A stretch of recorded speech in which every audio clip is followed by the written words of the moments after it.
सभी साथियों को नमस्कार। युवा मंच यूट्यूब चैनल पर आप सभी का स्वागत है। मित्रों, बात करेंगे आज शिक्षा सेवा चयन आयोग में हुई मीटिंग को लेकर के। जैसा कि आप सब जानते हैं कि शिक्षा सेवा चयन आयोग वर्तमान समय में अध्यक्षविहीन है। अध्यक्ष महोदय की भले ही सरकार ने नियुक्ति कर ली है, लेकिन अभी तक अध्यक्ष शिक्षा सेवा चयन आयोग में नहीं आए हैं। आज तमाम सदस्यों की जो मीटिंग हुई उसमें क्या हुआ क्या नहीं हुआ इस पर भी मैं चर्चा करूंगा। साथ ही साथ युवा मंच टीम की जो बाइक अपाची गायब हुई है, अभी तक पुलिस उसमें लापरवाही बरत रही है। यह बड़ा दुर्भाग्य है। नहीं, अब तक 14 तारीख को बाइक की चोरों ने खुलेआम चोरी की, दिन दहाड़े, और सीसीटीवी कैमरे में पूरी फुटेज दिख रही है। ऐसे हालात में अगर पुलिस प्रशासन अभी तक चोरों को नहीं पकड़ पाई तो कहीं ना कहीं पुलिस की ये भारी लापरवाही सामने देखने को मिली है। जबकि पुलिस इस बात को जानती है कि अगर चाह लेगी तो बड़े बड़े गैंगस्टर, बड़े बड़े माफिया घुटने टेक देते हैं, लेकिन मुझे जहाँ तक लगता है कि पुलिस पर गंभीर नहीं है। ऐसे में अब उम्मीद कम ही की जा सकती है कि अब बाइक मिलेगी नहीं मिलेगी। फिलहाल बात करते हैं शिक्षा सेवा चयन आयोग की मीटिंग में आज क्या हुआ। तो मित्रों, बहुत स्पष्ट बता दें कि आज की मीटिंग में केवल बात यहाँ तक हुई कि शिक्षा सेवा चयन आयोग की जो रूपरेखा है, कौन सदस्य किस कमरे में बैठेगा, कौन सा सदस्य किस नंबर पर होगा, इन सभी चीज़ों को लेकर के और अंदर की जो फर्नीचर्स हैं, सारी व्यवस्थाएं हैं, आपको बता दें कि वो तैयारी में चल रही हैं। तो उसी के दौरान मीटिंग हुई और सबसे बड़ी बात, जितने भी सदस्य हैं उसमें से कुछ सदस्यों ने अपनी सुरक्षा के लिए गनर की डिमांड जिलाधिकारी महोदय से की है। आपको इस बात की जानकारी होगी कि गनर चाहिए, सुरक्षा चाहिए। तो ऐसे हालात में इन तमाम छोटी छोटी बातों को लेकर के एक लंबे समय बाद मीटिंग हुई, चर्चा हुई, और किस तरीके से क्या होगा अभी इस पर कोई चर्चा नहीं। सबके मन में यही प्रश्न है कि जैसे ही अध्यक्ष की नियुक्ति होगी उसके बाद आने वाली प्रक्रियाएं शुरू होंगी, उसके पहले कुछ शुरू होने वाला नहीं है। तमाम लोगों के मन में प्रश्न चल रहा है कि असिस्टेंट प्रोफेसर की परीक्षा कब होगी, टीजीटी पीजीटी की परीक्षा कब होगी, दोनों भर्तियों में सीटें बढ़ेंगी कि नहीं बढ़ेंगी, पोर्टल खुलेगा कि नहीं खुलेगा। ये सब चीज़ें अभी भविष्य के गर्त में है। दोस्तों, आप लोगों के जज्बे और संघर्ष में ही इस बात को मैं देख सकता हूं, और ख़ास तौर से मैं आप लोगों को बता दूं कि अगर हम आप गंभीर हुए तो सरकार को गंभीरता से विचार करना होगा सीट वृद्धि को लेकर के, पोर्टल खोलने को लेकर के। साथ ही साथ वर्तमान समय में पूरे देश में राजनीतिक परिदृश्य चल रहा है बहुत तेजी के साथ। आप राजनीति में भले विचार न रखते हो, आपके मन में एक रोजगार को लेकर के काफ़ी ऊहापोह की स्थिति बनी है। तो ऐसे हालात में आप सभी को बता दें कि आप अपने मत का, अपने वोट का सही उपयोग करिएगा ताकि देश भी सुरक्षित रहे और आप भी सुरक्षित रहें। हमें इस देश को बिकने नहीं देना है। आप देख रहे हैं ओल्ड पेंशन स्कीम को लेकर के सरकार किस तरीके से मनगढ़ंत उदाहरण पेश कर रही है, जबकि जितने भी मंत्री, विधायक, सांसद हैं सब जो है ओल्ड पेंशन स्कीम का उपभोग कर रहे हैं। लेकिन जो हमारे चयनित साथी हैं, जो अभी हाल ही में चयनित हुए हैं, उनको ओल्ड पेंशन स्कीम देने से सरकार बहाने बना रही है। इतना ही नहीं, सरकार तो तमाम दावे कर रही है कि ऐसा हो जाएगा 74 साल का बच्चा जो है 70 साल की उम्र वालों का इलाज करेगा।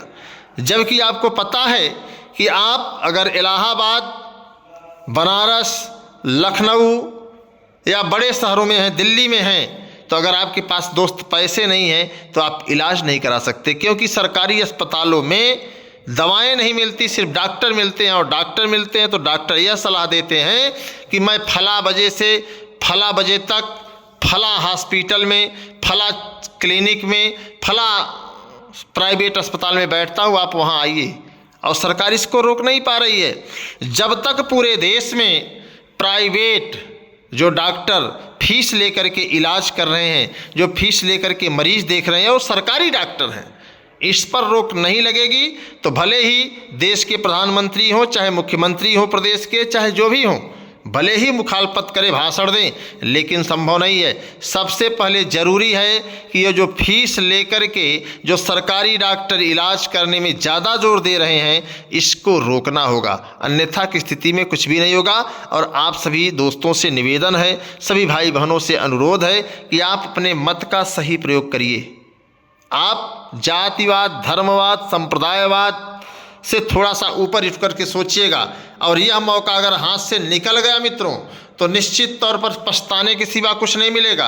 वैसे भी हम आप पछता रहे हैं, पूरे देश को गिरवी रखा जा रहा है। संविदा प्रथा, आउटसोर्सिंग सरकार की मानसिकता में पूरा बस चुका है। आप देख रहे होंगे, सरकार कह रही है कि हम प्राइवेट सेक्टर को बढ़ावा दे रहे हैं। और आप समझिए, जिस देश में फौजी 4 साल का नियुक्त हो, उसके बाद उसके भविष्य पर क्या होगा कोई नहीं जानता। आर्मी की नौकरी आप देखते हैं अग्निवीर के नाम से हो गई है। इसी तरीके से अगर आप लोगों ने इस बार सही मतदान नहीं किया तो शिक्षक वीर भी होंगे, पुलिस वीर भी होंगे, कर्मचारी वीर भी होंगे, और सरकार सिर्फ और सिर्फ हमारे आपके भविष्य के साथ, हमारे आपकी आने वाली पीढ़ियों के साथ इसी तरीके का आँख मिचौली का खेल खेलेगी। तो बेहतर है कि आप सब अपने मत का सही प्रयोग करें। जो आपके दर्द को, जो आपकी पीड़ा को, जो आपकी समस्या को समझे, उस पर आपको गंभीरता से विचार करना है।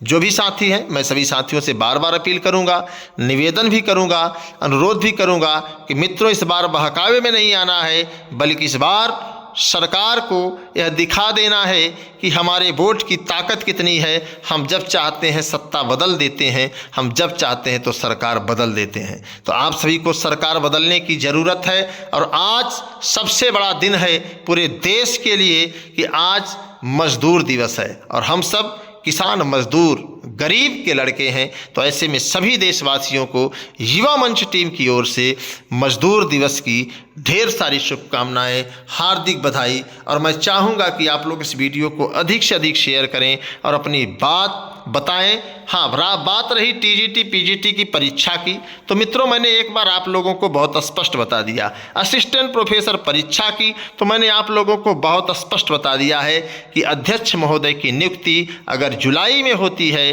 तो आपकी परीक्षा सितंबर अक्टूबर में होगी, उसके पहले संभव नहीं है। उसके लिए चाहे जो भी जितनी एड़ी चोटी का जोर लगा ले। हालांकि युवा मंच टीम भी इस प्रयास में है कि सीटें बढ़े और यथाशीघ्र परीक्षाएं संपन्न हों, क्योंकि एक एक पल काटना बहुत कठिन है, एक एक क्षण व्यतीत करना बहुत भारी पड़ रहा है।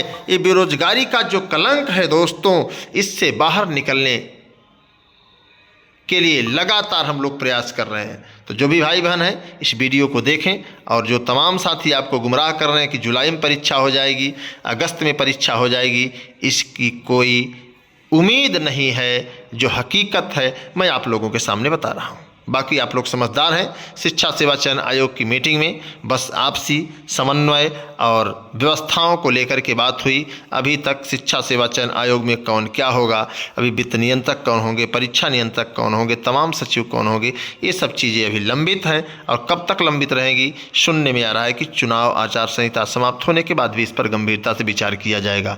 तो जो भी साथी वीडियो को देख रहे हैं सभी का बहुत बहुत आभार, बहुत बहुत धन्यवाद। जो साथी चैनल पर नहीं जुड़े हैं चैनल को सब्सक्राइब कर लें, लाइक कर दें और शेयर करना न भूलें। नमस्कार। और बाइक गायब हो चुकी है। अगर आप सब चाहते हैं कि आप लोगों के भविष्य को लेकर के, आप लोगों के रोजगार को लेकर के युवा मंच टीम लगातार संघर्ष करती रहे, तो आपको आर्थिक सहयोग करने में कोई भी कोताही नहीं करनी चाहिए। और मैं सभी प्रदेशवासियों से निवेदन करूंगा कि आपसे जो भी हो सके आप सहयोग करिए, ताकि युवा मंच टीम को एक बाइक मिल सके। धन्यवाद, नमस्कार, इंकलाब जिंदाबाद। मैं आपके संघर्षों का साथी अनिल सिंह।